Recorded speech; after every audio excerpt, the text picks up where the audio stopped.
la libertad o el tiempo de contar cada una de sus palabras y cada una de sus letras. Y parece mentira que David, con tan solo 57 palabras y 219 letras, haya escrito uno de los salmos más conocidos y más bonitos de la Biblia, el famoso Salmo 23.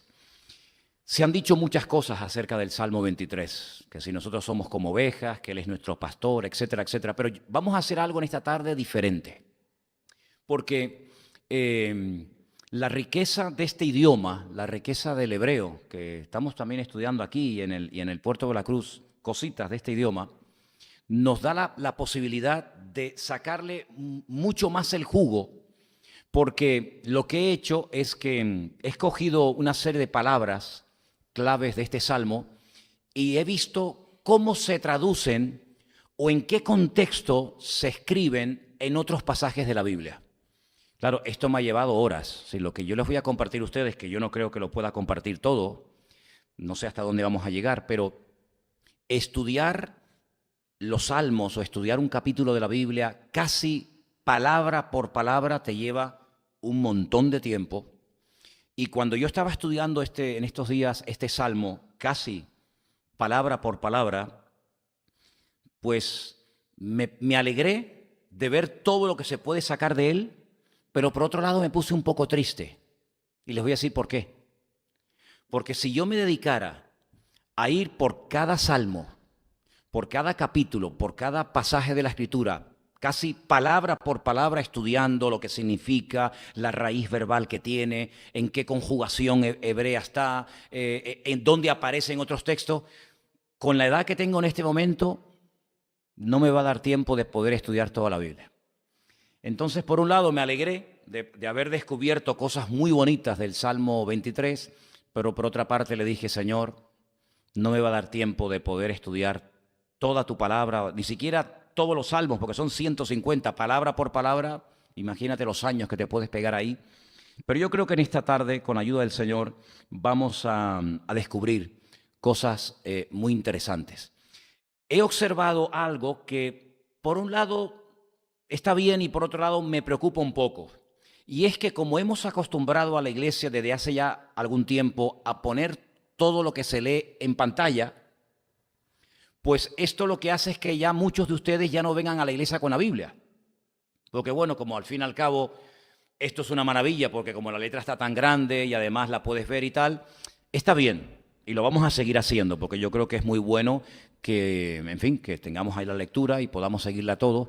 Pero yo en esta tarde les voy a pedir un favor a los que han traído la Biblia, que no voy a preguntar cuántos la han traído, porque veo que tal vez pocos lo han hecho.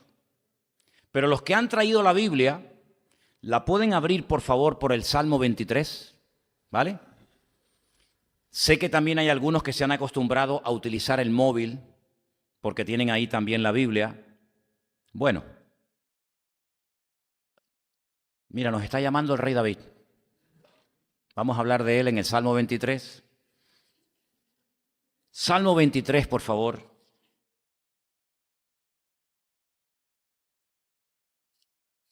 El Salmo 23 dice, hay un título que los hombres le han puesto, ese título no está en el texto original, pero pone arriba Salmo de David. Y el versículo 1 arranca con el Señor es mi pastor. ¿Lo veis? ¿Sí o no? Bueno, en el texto que ustedes tienen ahí delante, ese Salmo de David sí forma parte del versículo 1, ¿vale? Entonces el Salmo empezaría diciendo Salmo de David y sigue el versículo 1, el Señor es mi pastor, etcétera, etcétera, ¿de acuerdo? Ahora, yo he escogido algunas palabras que para mí son claves de este Salmo. Por ejemplo, la palabra pastor. Tengo aquí un puntero, espero que esto funcione. La palabra pastora es esta, ¿la veis ahí? Si de vez en cuando me pueden contestar, me ayudaría un poquito. Gracias, hermano, muy amable, María. ¿La veis? ¿La veis? Vale, ok, roí. Realmente la palabra pastor es la palabra roé. Pero cuando se habla de algo personal, de algo de uno, se añade esa letra pequeñita, que los que están estudiando hebreo saben que es la letra yod. Y entonces ya conviertes a ese Dios, a ese Señor, a ese pastor o lo que sea, en algo tuyo, en algo propio. Entonces dice, roí, el Señor es mi pastor. El nombre de Dios, que es el nombre que aparece anterior, este es el nombre propio de Dios, la letra Yod, Hei, Bat Hei, aparece tanto al principio del Salmo como al final. Me llama mucho la atención que el Salmo empieza con el nombre propio de Dios, ahí, y termina prácticamente con el nombre propio de Dios. Algo que me ha llamado la atención, y los que están estudiando hebreo saben de lo que voy a hablar, en hebreo existen dos letras M. Se llama men. La letra M en hebreo se llama men. Y hay dos tipos de M. Una que es abierta y una que es totalmente cerrada. Y mira qué curioso, perdón, que el Salmo 23 aparece con la M, mitzmor, ahí pone Salmo, con la M abierta, la primera letra, y la última letra del Salmo 23 es esta. ¿La veis? ¿La veis? Gracias. Es la letra men, pero cerrada. ¿Será casualidad? ¿Tendrá alguna explicación? Por supuesto que todo tiene una explicación en la Biblia. No hay nada que sea casual. Empezamos y terminamos con Dios.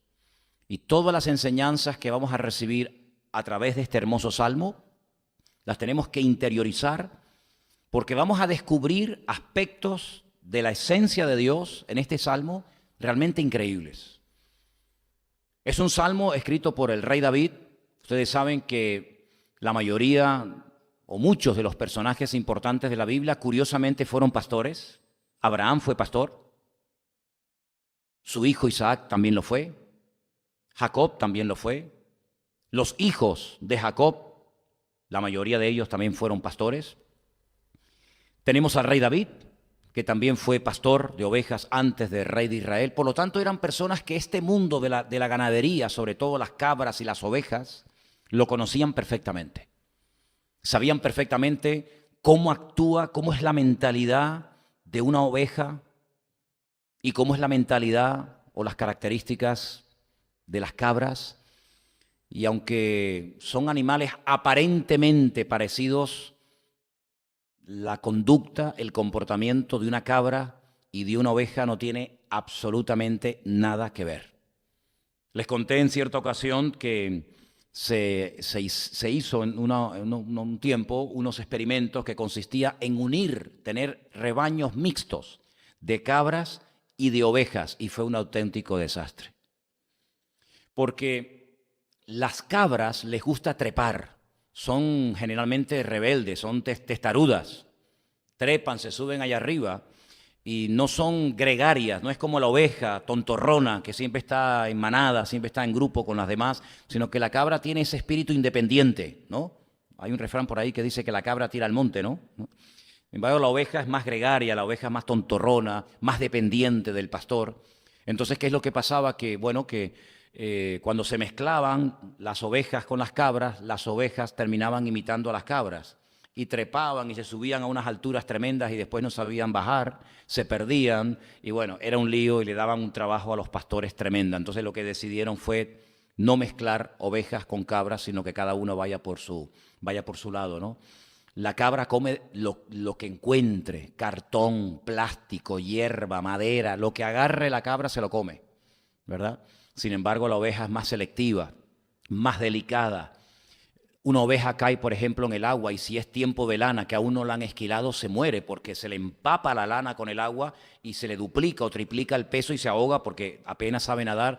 La cabra, digamos que no es tan dependiente aparentemente del pastor. El pastor tiene que estar más veces detrás de las cabras. Sin embargo, con la oveja es al revés. La oveja generalmente sigue al pastor y el pastor muchas veces tiene que seguir a la cabra, ¿no? Por eso yo pregunto, ¿a quién te pareces tú más? ¿A una cabra o a una oveja?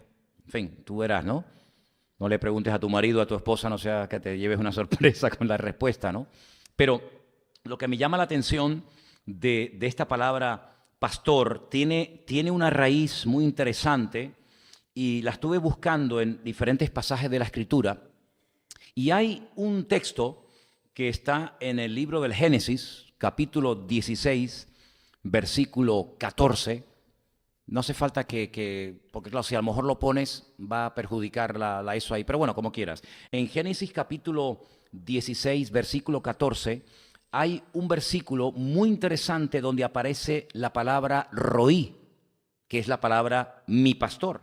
Y déjame que te lo lea, presta atención. Dice así: por lo cual llamó al pozo, pozo del viviente que me ve. Pozo del viviente que me ve. Pozo es ver, viviente es la hay, que me ve, que me observa, es roí. Así que en el Salmo 23, la palabra roí la traducen como mi pastor, pero en Génesis 16:14 la traducen como el que me ve, el que me observa. Y hay otro pasaje tremendamente interesante en la Escritura que marcó en el mundo espiritual un antes y un después, y es lo que se llama la aquedá, cuando Abraham coge a su hijo de casi 40 años. Maestras de escuela dominical tengan presente este dato, porque a veces he visto en fotografías o en póster o en cuadros de la escuela dominical a un niñito, casi a un adolescente, ¿verdad? Que su papá lo lleva y lo pone sobre un altar y ese niñito es Isaac y el papá, un señor muy anciano, es Abraham. Pero realmente la realidad no fue así.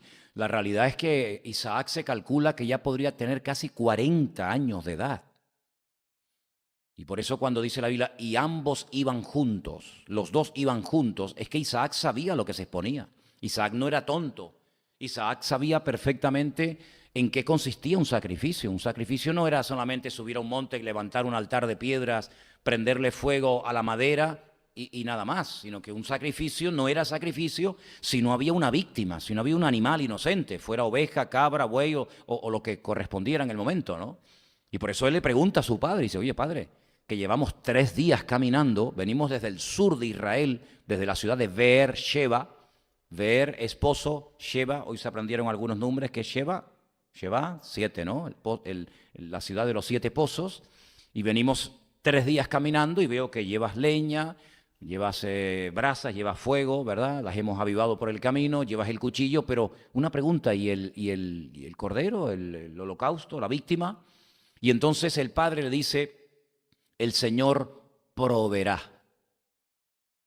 Dice en el texto en Génesis, Adonai Jireh.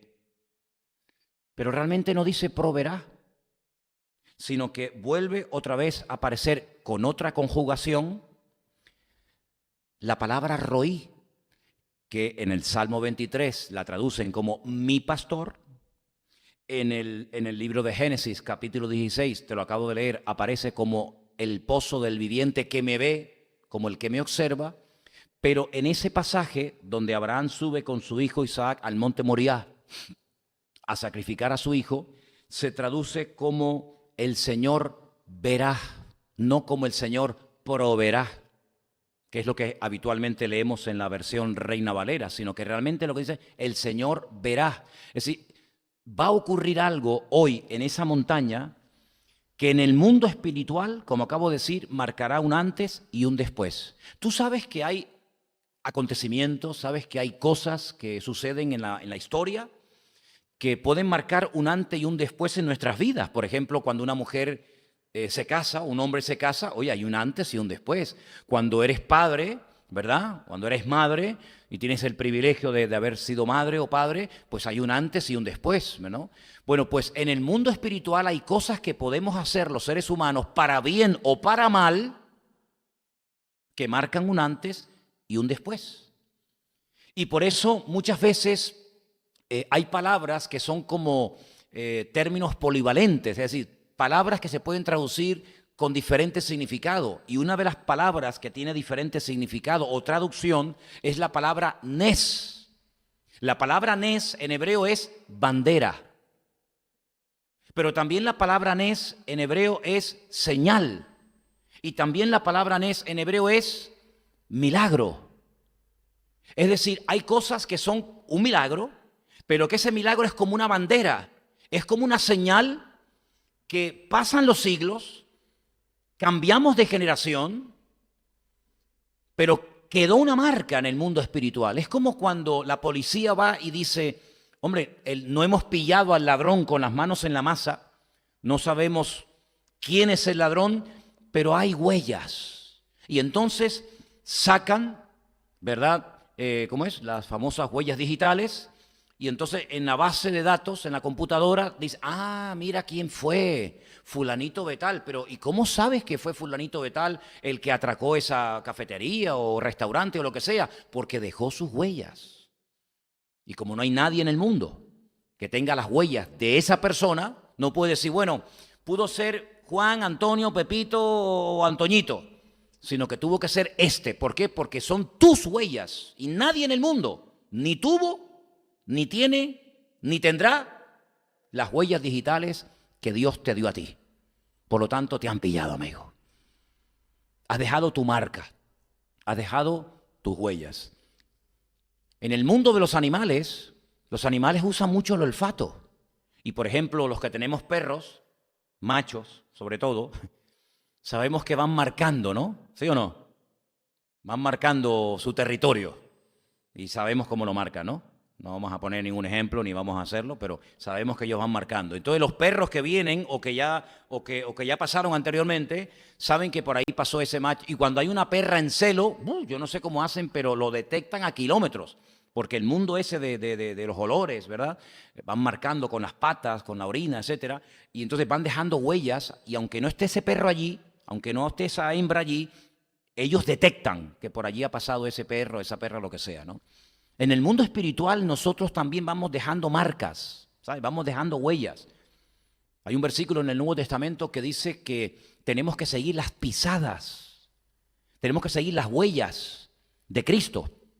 Se cuenta la historia de un niño que quería estar con su padre, pero su padre le prohibió que fuera con él porque iba ese día a cazar caimanes a un río, a un pantano, y era muy peligroso llevar a un niño pequeño a cazar cocodrilos, ¿no? Y le dijo, no vengas.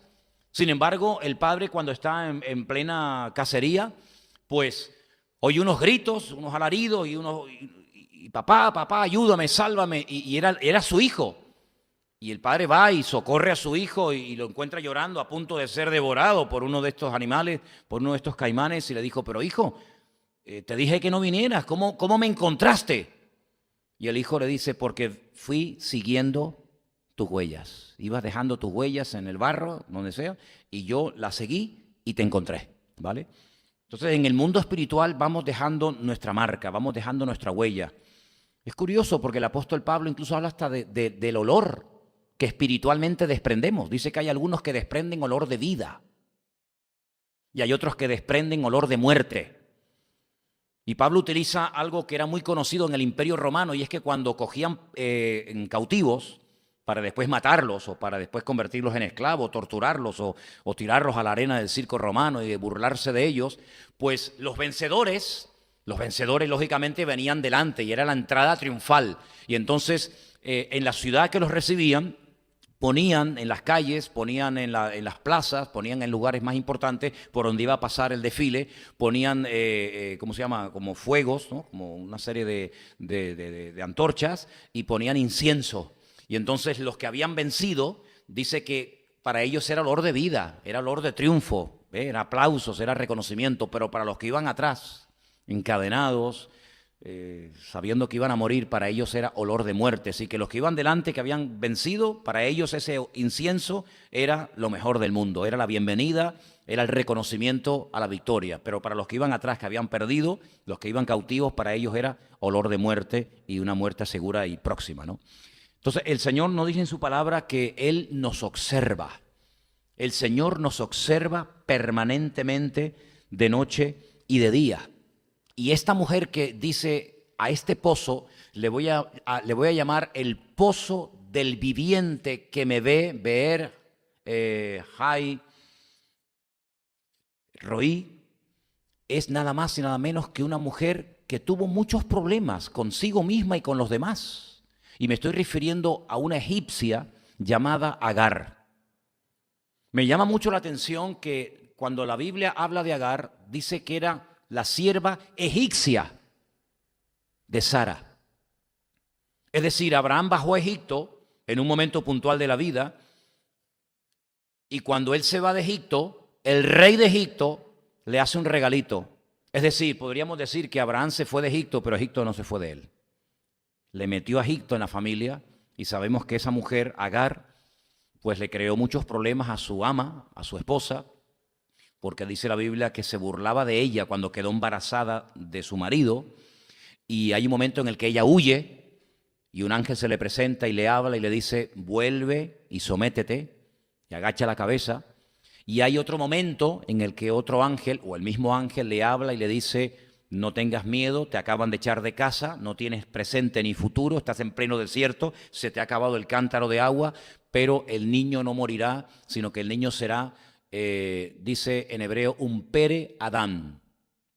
No dice Adán pere, no dice un hombre salvaje, sino dice será un salvaje hombre, como diciendo la característica principal de la descendencia de los ismaelitas serán un salvaje, un ser humano, pero será un salvaje. Dice, peleará contra todo el mundo y todo el mundo peleará contra él, ¿vale? Y por su espada vivirá. Un hombre guerrero, y ese es el origen del pueblo árabe, gente guerrera, gente nómada, gente que se ha buscado la vida, toda la vida en los desiertos, pues robando, asesinando, etcétera, etcétera, ¿no? Así es que vemos que esa palabra roí, o mi pastor, también significa el que me observa, el que me conoce, el que está permanentemente a mi lado, no me abandona, sino que Él sabe perfectamente dónde estoy y cómo estoy. No solamente que me observa, sino que me observa, me conoce y sabe realmente cómo estoy.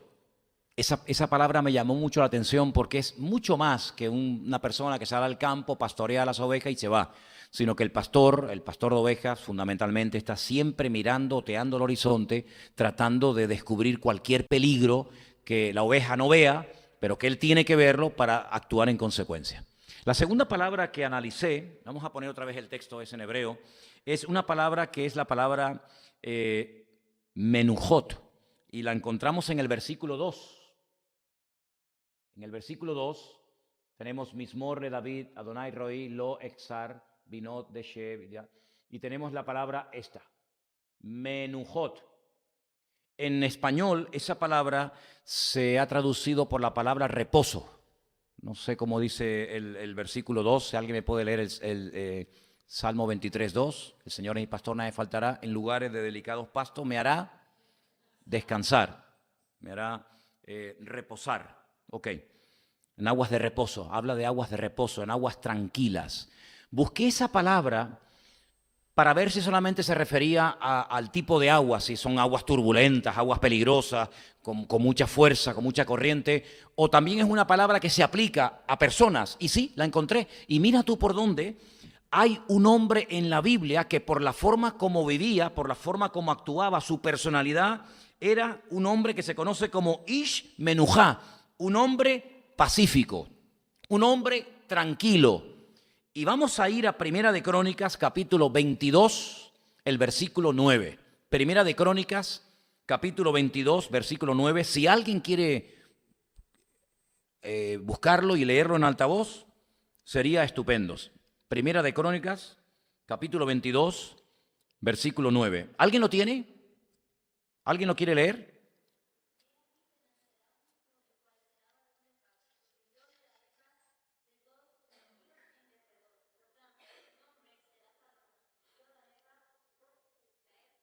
Fíjate qué interesante, se le está profetizando al rey David que va a tener un hijo que será un Ish Menujá. Es la misma palabra que aparece para reposo o para aguas tranquilas, porque dice que sería un hombre tranquilo.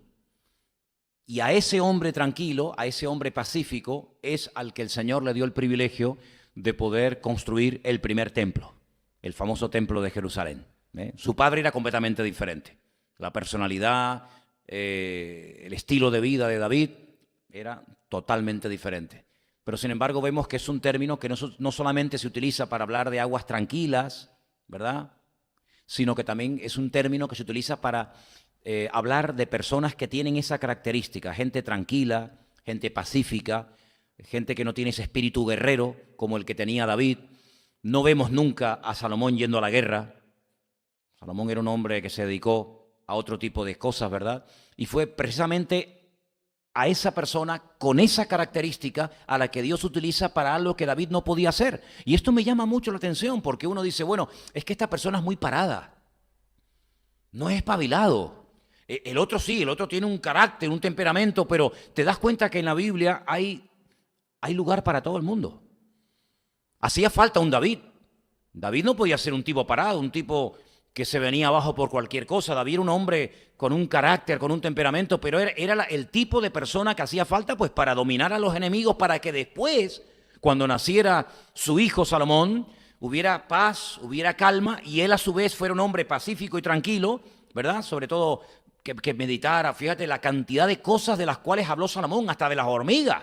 Oye, para hablar de las hormigas, este hombre estaría, claro, como no iba a la guerra, pues se iba al campo a ver las hormigas. David no se iba a parar nunca a ver las hormigas, porque es que no tenía ni tiempo, ni sabía que existían las hormigas, ¿verdad? Sin embargo, Salomón habla de las hormigas, habla de las arañas. Salomón escribe un libro de Proverbios que es una maravilla. Salomón escribe un libro llamado el libro de Coelet o el libro de Eclesiastés, donde él reflexiona sobre la vida, gente que fue muy famosa y que muere con ningún reconocimiento, gente que no fue famosa pero que le dan una pompa al morir que no le dieron en vida. Sí, es un hombre que se rompe la cabeza. Y entonces vemos en la Biblia que hay personas impulsivas, personas melancólicas, personas flemáticas, personas sanguíneas, y hay lugar absolutamente para todo. Porque esa palabra menujá o menujot aparece hablando acerca de la personalidad o hablando de la vida también de Salomón.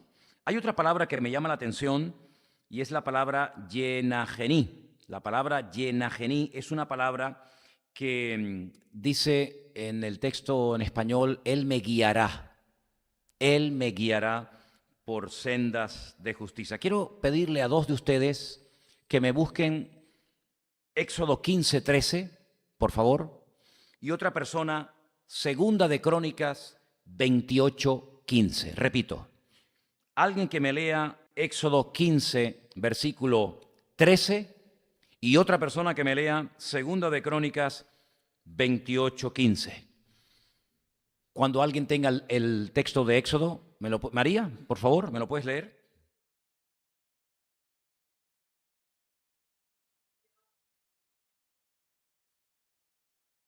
Si la forma como Dios guió al pueblo de Israel es la misma palabra que utiliza David para hablar acerca de cómo individualmente Dios nos va a conducir, Dios nos va a guiar a cada uno de nosotros. Es decir, hay un matiz muy importante en la Biblia. Una cosa es cómo Dios dirigía al pueblo a nivel de masa, y otra cosa es la forma individual como Dios dirige a cada uno de sus hijos. Y esto es una cosa muy bonita porque vemos que en la Biblia se presenta un Dios que atiende a la masa, pero también vemos a un Dios personal que te atiende a ti. Y esto lo vemos también, por ejemplo, en la vida de Jesús, siempre rodeado de multitudes, siempre rodeado de enfermos, siempre rodeado de un montón de personas que venían, el que no estaba enfermo estaba endemoniado, el que no estaba endemoniado tenía preguntas, el que no tenía preguntas, pero también lo vemos a Jesús, y es algo que se destaca sobre todo en el Evangelio de Juan. Lo vemos, por ejemplo, un día hablando a solas con una mujer, la mujer samaritana. Jamás a un rabino judío se le ocurriría a solas hablarle a una mujer. Lo vemos hablándole a un solo enfermo, cuando dice Juan capítulo 5 que había una multitud de enfermos sentados esperando el movimiento del agua en el estanque de Betesda. Sin embargo, lo vemos hablando con uno solo. ¿Te das cuenta? Entonces vemos que hay un Dios, el Dios de la Biblia es un Dios que atiende a su pueblo, pero también es un Dios que tiene tiempo para ti, para guiarte, para mostrarte su voluntad, para dedicarte de su tiempo, para que tú también conozcas cuál es la voluntad de Dios para tu vida. Porque una vez dijimos, hablando acerca del tema de la voluntad de Dios, que hay una voluntad general, colectiva para todos.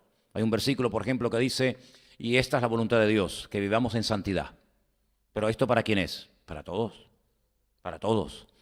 Pero bueno, el que vivamos todos en santidad, que vivamos todos en orden, está muy bien. Pero una pregunta, ¿qué hago con la casa? ¿La vendo o la compro? ¿Qué hago? ¿Me quedo o me voy?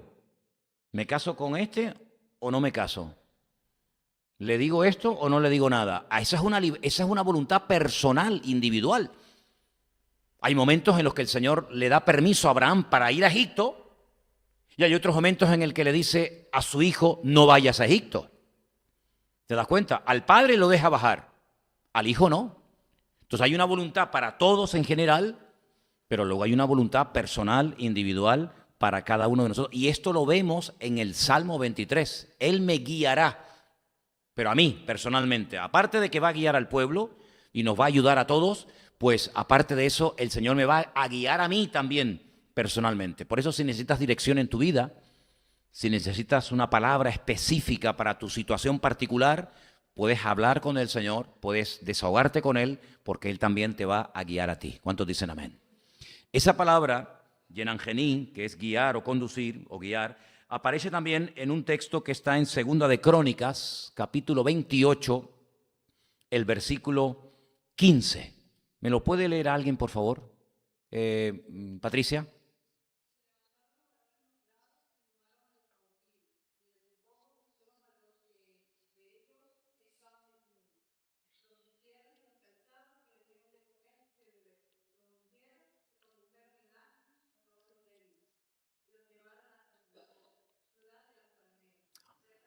Ok.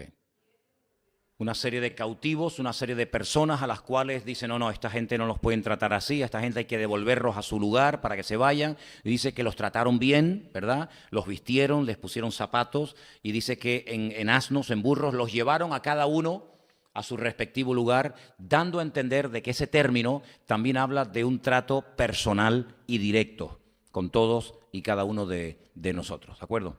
Vamos al versículo 3. En el versículo 3 hay una palabra muy, muy interesante, que es la palabra Yeshoveb. La palabra Yeshoveb. Vamos a ver si la podemos encontrar ahí en el texto. La tenemos aquí. Esta palabra, ¿la veis ahí? Ahí pone Yeshoveb. Esa palabra que aparece en el Salmo 23 realmente significa la palabra restaurar. Cuando en español dice, Él confortará mi alma.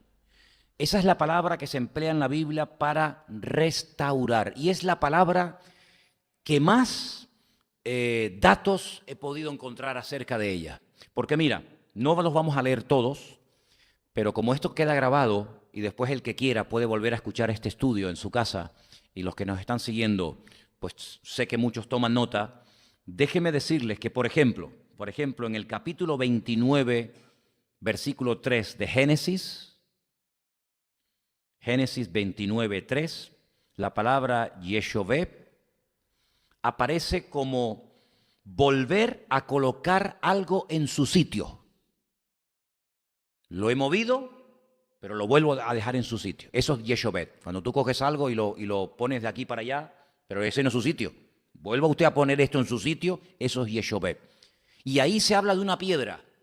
Dice la Biblia que había una piedra enorme que la ponían en la boca del pozo de agua en el cual bebían los rebaños, la quitaban, bebían, y para que no entrara tierra ni se cayera nadie, Yeshoveb, la volvían otra vez a colocar en su sitio. Esa palabra se utiliza para poner las cosas en el sitio que tenían que estar. Génesis 14, 16, también se emplea ese término para recuperar personas. le llega la noticia a Abraham de que su sobrino Lot ha sido secuestrado. ¿Dónde vivía Lot? En Sodoma. Sodoma, Gomorra, por aquella zona, ¿verdad? Y dice que se lo han llevado cautivo. Una serie de reyes terribles se lo llevan y Abraham coge a sus 300 siervos, los arma, les da armas, se va hasta Dan. Dan es el norte de Israel, es lo más al norte. Esa expresión que aparece tanto en la Biblia que dice desde Dan hasta Beersheba, es como decir de norte a sur, de punta a punta, ¿sí? Pues dice, no contento con esto, dice que se va hasta el norte de Damasco. Sí, es una barbaridad de kilómetros lo que hizo este hombre. Un montón de kilómetros. Persiguiendo a estos reyes terribles que se habían llevado toda la riqueza de Sodoma y Gomorra, que se habían llevado cautivo, secuestrado a Lot y a su familia.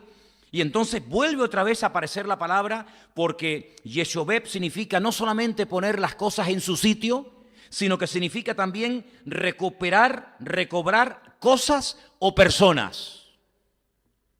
Y es muy interesante, ¿no? Porque vemos que todo eso que estoy diciendo, de poner las cosas en su sitio, de recuperar la dignidad de la persona, todos esos términos aparece en la palabra confortará mi alma.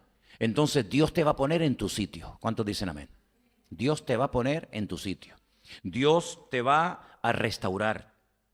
Dios te va a volver a dar dignidad si es que la has perdido. Dios va a volver a levantar tu autoestima. Imagínense cómo tenía que estar Lot, secuestrado. No sabía si le iban a matar, si le iban a torturar, si le iban a violar a las hijas delante de él, si le iban a matar a la mujer. Él no sabía nada, pero por el camino venía el tío. Por el camino venía el tío Abraham con sus 300 siervos bien armados y que iba a ser Yeshobeb, que lo iba a recuperar y lo iba a volver otra vez a poner en su sitio. Y eso es lo que hace el Señor con nosotros, ¿verdad? El Señor nos vuelve a poner en nuestro sitio, el Señor nos vuelve a poner sobre la roca. Si hemos tropezado, si hemos caído, si nos hemos apartado, si nos hemos enfriado, Él nos vuelve otra vez a restaurar para que sigamos sirviéndole. ¿Cuántos dicen amén? Y puede ser que entres en un tiempo de desánimo, de desgana, como por ejemplo Elías, que dice que se metió dentro de una cueva y oró, pero oró mal.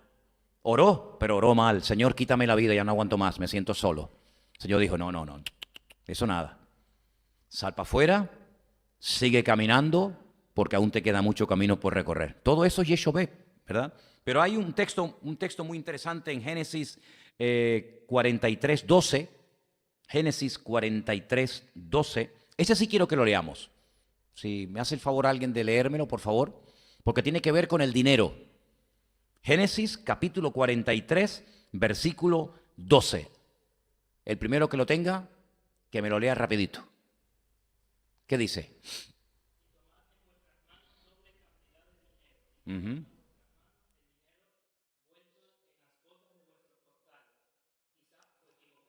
¿Conocéis esa historia?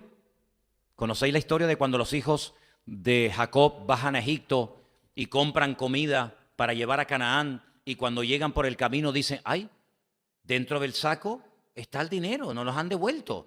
Entonces cuando el padre dice, no, pero esto ha sido un fallo, no puede ser. Ustedes bajan a Egipto para comprar comida, pagan y ahora resulta que todo el dinero está dentro de las bolsas.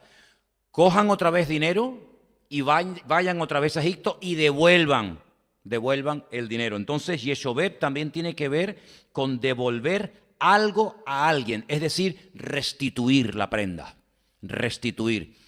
Bueno, por eso dice la Biblia que Satanás es como un ladrón que quiere robarte, que quiere quitarte. Sin embargo, el Dios de la Biblia es el Dios que quiere darte y el Dios que quiere bendecirte. ¿Cuántos dicen amén? Hay otro texto que tiene que ver con las fronteras. Cuando se vuelven a recuperar las fronteras perdidas, aparece otra vez el término Yeshobeb. Los versículos serían Segunda de Reyes 14:25 y también Isaías 49:6. No lo vamos a leer porque este es un estudio muy largo, muy profundo, que si leemos versículo por versículo se nos va a ir demasiado el tiempo, pero ustedes pueden volver otra vez a escucharlo en casa y leerlo tranquilamente. Entonces, cuando un enemigo venía y te robaba un trozo de tierra y te achicaba el país y perdías fronteras, había que recuperarlas, había que volver a pelear para recuperar el territorio perdido. Ahí aparece la palabra, porque también significa recuperar lo que alguien te ha quitado. Qué interesante, ¿no? Génesis 40:13, José le interpreta un sueño a un copero y a un panadero. Al panadero le dice, mira, no tienes futuro, te van a matar. Pero al copero, ¿se acuerdan? Al copero le dice, el faraón te va a dar una segunda oportunidad, así que aprovéchala. Vas otra vez a estar en la presencia del faraón y vas otra vez a estar con él. Y entonces vemos que es restituir a alguien a su puesto original, ¿vale? También aparece ese término. Hay otro versículo, Levítico 25:28, que tiene que ver con recuperar la tierra que has tenido que vender porque no te ha quedado más remedio, pero que se puede recuperar la tierra. Cuando una persona en el pueblo de Israel hipotecaba o vendía la tierra que había heredado de sus padres, no la perdía para siempre, sino que podía volver a comprarla, podía volver a recuperarla. Y ahí aparece otra vez el término que estamos analizando. Y finalmente, hay también un versículo, que este sí quiero que lo lea alguien, por favor. Salmo 35, versículo 17. Porque la palabra que estamos estudiando, Yeshové, tiene que ver también con recuperar, con salvar a una persona que está en grave peligro. Salmo 35, 17, por favor. ¿Quién me lo lee? Dile.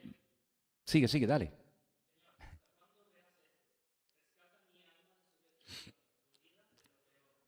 Si podemos pedirle al Señor que nos proteja de peligros que conocemos, pero cuidado, hay muchos peligros de los cuales yo creo que nos ha salvado el Señor y no nos hemos dado ni cuenta. Porque a veces podemos decir, oye, el Señor me libró el otro día que me caí, me podía haber matado. El Señor me cuidó. O tuve un accidente de coche y, ¡oh, gloria a Dios! Mira, lo puedo contar. Eso es lo que tú sabes. Pero de cuántas cosas, queridos hermanos, nos habrá librado el Señor y no nos hemos dado ni cuenta. ¿Te imaginas que una persona un día nos quiso matar y venía dispuesto a matarnos? Tú no te enteraste, pero esa persona por el camino tropezó, se cayó y se mató. Tú no sabes nada, pero cuando lleguemos a la presencia del Señor, créame, yo estoy convencido de que el Señor nos va a dejar a todos con la boca abierta y nos va a mostrar. ¿Te acuerdas el 14 de mayo de 1987? ¿Dónde estabas? No. O mira, estabas en la playa. Ah. ¿Sabes que había un tiburón blanco a 5 metros de ti? ¿Cómo? Tú no lo viste. Pero cuando iba hacia ti, no sé lo que le pasó, le dio un ictus. Le dio un ictus al tiburón y se quedó así, patas arriba, tú ni lo vi, bueno, aletas arriba. Tú no te enteraste, pero ese día tú podías haber muerto. Oye, Señor, pues gracias porque no me enteré, pero es verdad. Entonces, hermanos, nosotros estamos protegidos por la mano del Señor 24 horas al día. Llevo una semana, ya al final ya le dije a Elena, por favor, échame una mano, porque es que ya no sé cómo salir de esto.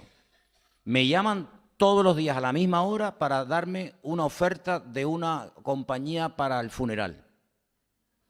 Buenos días, buenos días. ¿Con qué compañía tiene usted? Digo, no, porque tenemos una oferta, tenemos una caja muy económica y digo, pero mire, señorita, es que no me interesa la caja ahora mismo. No, pero es que es una oferta, que no, mire, que no. Al día siguiente me vuelve a llamar otra. Mire que tenemos una oferta de funeral muy económico, muy bonito, con unas flores, que no, mire, que sinceramente que no me interesa. ¿Sabe qué, hermano? Nosotros tenemos la mejor compañía, el mejor seguro del mundo, y es el Señor que es nuestro pastor. ¿Cuántos dicen amén? Gloria a Dios. Dile a tu hermano, tranquilo, que el Señor nos está cuidando. Díselo. Tranquilo, que el Señor nos está cuidando. Quiero analizar una palabra más. Hay muchas más, ¿eh? No estoy terminando el estudio de hoy, pero hay una palabra más, que es la palabra Yangení. ¿Podemos poner ahí el texto? La palabra Yangení, donde dice en el texto español, me guiará, ¿vale? Me guiará por senda de justicia, ahí.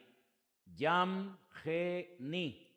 Esa palabra, Yangení, quiero que vayamos a un pasaje de la Biblia, Génesis 24, 27, porque ahí aparece Una persona que ayer cuando yo hablaba de él en la clase de hebreo en el Puerto de la Cruz, oye, se me encendió en ese momento la lamparita y dije algo que yo no tenía pensado decirlo, pero me acuerdo lo que dije y lo quiero decir esta noche.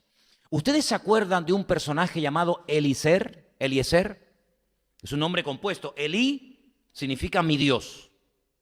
Ezer significa ayuda. Mi Dios es mi ayuda. Qué nombre tan bonito, ¿no? Eliezer. Bueno, resulta que un día Abraham, que era el hombre más rico del mundo, el hombre más rico de la tierra era Abraham, el que había salido de Ur de los Caldeos, ¿se acuerdan, no? Pues este hombre un día dijo, Señor, no me has dado prole, no me has dado un hijo, no tengo descendencia.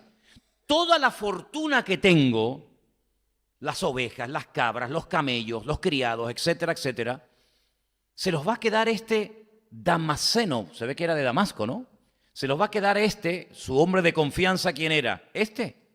Eliezer. Al no tener hijo varón, bueno, ni varón ni hembra, pues no me va a quedar más remedio que darle la herencia a mi criado porque no tengo descendencia. Ahora tú imagínate un criado que por ser fiel a su señor, a su amo Abraham, se iba a convertir con el paso del tiempo en el hombre más rico del mundo. Porque su amo era rico y aunque él era un siervo, aunque él era un criado, cuando su amo muriera, él iba a ser el heredero de toda la fortuna de Abraham. ¿Me siguen? Pero resulta que Abraham lo que quería en el fondo era tener un hijo. ¿Lo tuvo o no? Claro que lo tuvo. Y ese hijo que iba a heredar la fortuna de su padre se llamó Isaac. Y ahora Eliezer coge una depresión, se enfada, quiere matar al niño, no lo puede ver en pintura. ¿Estoy diciendo la verdad? No para nada. Él podía estar hundido, pues decir, bueno, y ahora me quedo sin nada. Ahora nació y se va a llevar toda la fortuna que iba a ser para mí. Pero él entiende que bastante privilegio es ser el hombre de confianza, el siervo de confianza del amigo de Dios, en este caso de Abraham. Por lo tanto, él no le coge envidia al niño.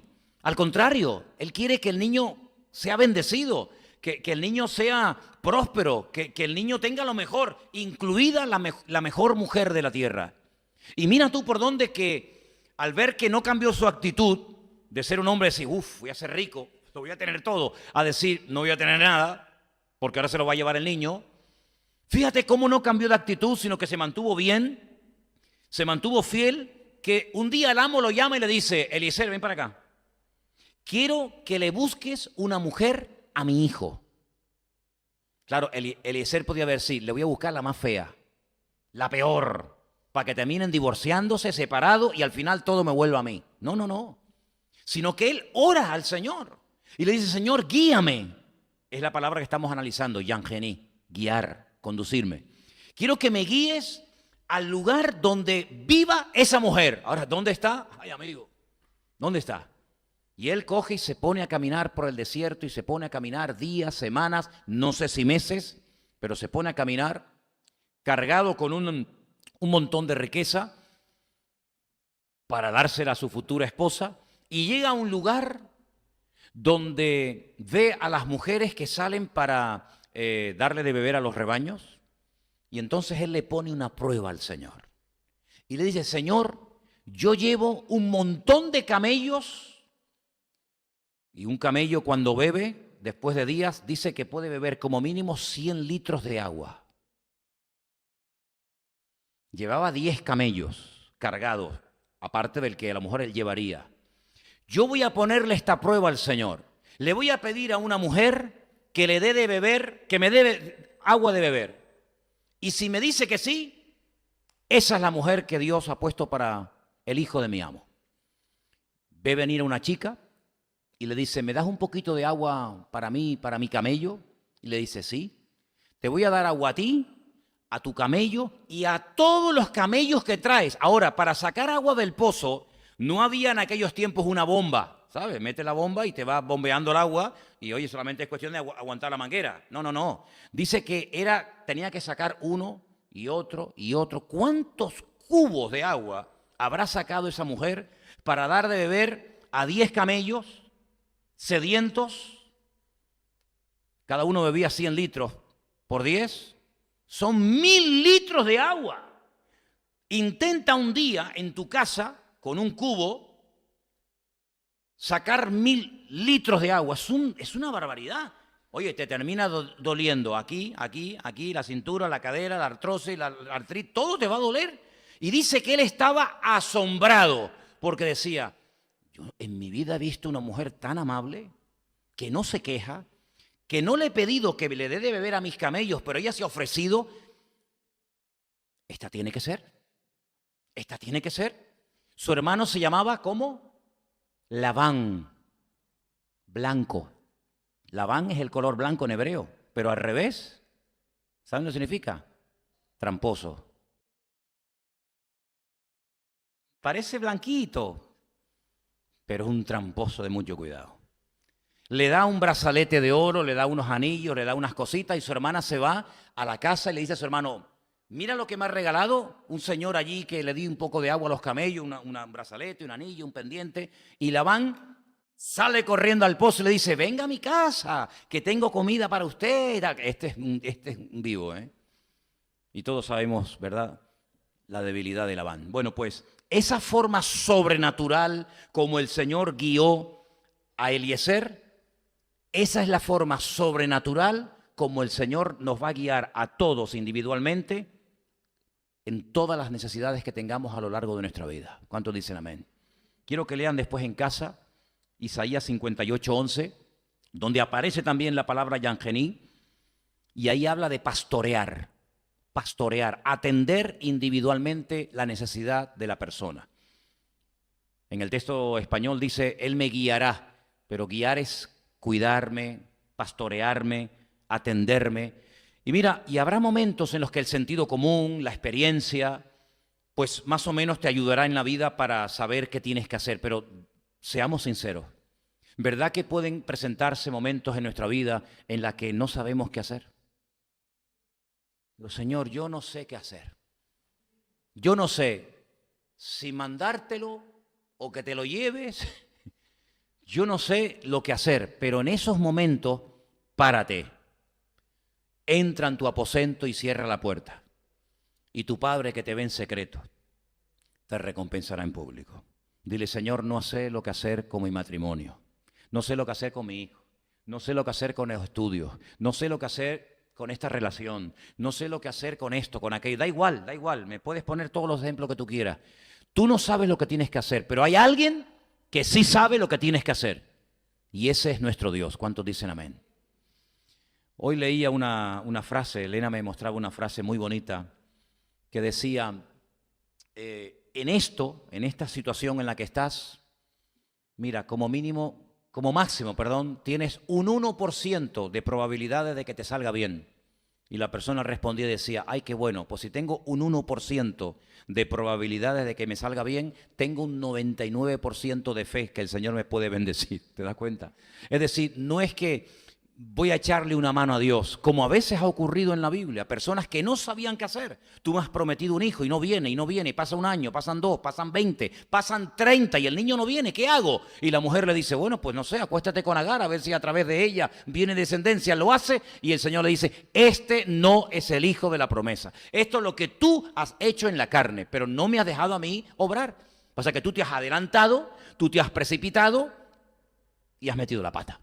Y lo mismo le pasó a Moisés, que salió un día a dar una vuelta por Egipto. Y dice la Biblia que vio a alguien que estaba maltratando a un paisano suyo y se levanta y lo mata. Y entonces al día siguiente sale otra vez por la calle y hay 2 hebreos peleando y los quiere separar y uno de ellos le dice, ¿me quieres matar a mí también como ayer mataste al egipcio? Y entró en pánico y salió corriendo y se fue 40 años al desierto. Ya perdió la esperanza, ya perdió la ilusión, ya era un hombre de 80 años. Y ahora el Señor lo llama y dice, ahora es cuando tienes que volver a Egipto. Sí, hace años atrás tú eras el que dirigías tu vida. Hace años atrás tú eras el que organizabas, el que hacías, el que vendías, el que para aquí, para allá. Ahora soy yo el pastor de tu vida. Y eso a veces al hombre, a los seres humanos, les cuesta mucho tiempo aprenderlo. Porque como se han acostumbrado toda la vida a abrirse camino, como han sido toda la vida un peleador, una persona que se ha buscado camino, una persona que ha hecho de todo, pues después cuando se convierte a esa persona, le cuesta estar quieto y decir, Señor, ¿qué quieres que haga? Por eso el Señor tuvo que tirar a tierra a Pablo, porque Pablo era un hombre que sabía cómo hacer las cosas en la vida, pero para servir al Señor, a veces la experiencia, a veces el sentido común o lo que hemos hecho en el pasado no sirve para nada. A veces es peor, porque lo que nos quiere llevar el Señor al Salmo 23, y lo vamos a ir viendo semana tras semana, es a un grado de dependencia, porque no hay animal más torpe y más dependiente del humano como la oveja. No tiene ningún sentido de orientación, la vista es pésima, el olfato prácticamente inexistente. Es un animal que se asusta por cualquier cosa, es un animal que no puede perderse y volver solo, no tiene ningún sentido de la orientación, como puede tener un perro o una paloma o lo que sea. Es un animal torpe, es un animal que depende totalmente del pastor, pero es que precisamente a ese nivel nos quiere llevar el Señor, a un grado en el que digamos, Señor, guíame tú, porque yo estoy seguro que si tú me guías y si tú me llevas, las cosas van a hacerse bien. Pero si yo lo voy a hacer a mi manera, puede ser que otra vez me equivoque. Y yo creo que tenemos que llegar a un punto en el que tenemos que estar cansados de equivocarnos, cansados de aprender a base de errores y de palos, cansados de tropezar y decir, ay, otra vez metí la pata. Pues no caigas tanto. Pídele al Señor que te guíe, que tome el control de tu economía, que tome el control de tu matrimonio, que tome el control de tu ministerio, que tome el control en definitiva de tu vida, y vas a ver cómo el Señor te va a guiar de una forma perfecta y maravillosa, como lo hizo, por ejemplo, con Eliezer, y como lo hará con todo hombre y mujer que le busque en espíritu y en verdad. Amén, hermanos. Vamos a orar. Por favor, cierra tus ojos. Seguiremos, Dios mediante, analizando palabras y conceptos bonitos de este hermoso Salmo 23, pero vamos a dejarlo hoy aquí. Les recuerdo a todos ustedes que esto queda grabado para que después con tranquilidad en casa puedan volver a escucharlo y leer los textos que hoy nos han leído, y te va a enriquecer mucho el ir casi palabra por palabra, término por término, descubriendo, analizando la profundidad, la riqueza de su palabra. Te damos gracias, Señor, en esta tarde por el privilegio que nos das de conocerte a través de tu palabra. Te damos gracias, Señor, porque tú eres el que abre nuestros ojos y nos das oportunidades de crecimiento y de aprendizaje. Y nos permites conocerte mejor, cómo actúas, cómo obras, cómo guías, cómo consuelas, cómo restauras la vida del ser humano. Señor, que a través del estudio y meditación de este hermoso Salmo 23 podamos descubrirte y podamos conocerte cada día mejor.